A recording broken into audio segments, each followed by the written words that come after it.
In the bathroom downstairs at the Oaklands, you'll find we have a walk-in shower. This is a large spacious shower with no step. And to use the shower, you'll find you have this central control bar. On the right hand side, you'll have the thermostat. Now, the temperature you can see will be corresponding to this dot here. Now, to change the temperature, if you turn it away from you, this will get colder.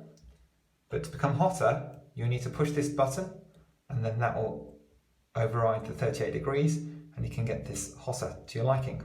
As you can hear, when it gets to here, the 38, it will click open.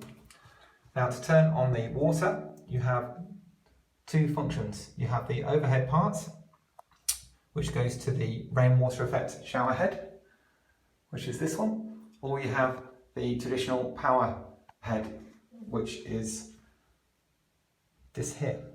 Now, to turn on the water, you will need to push this button.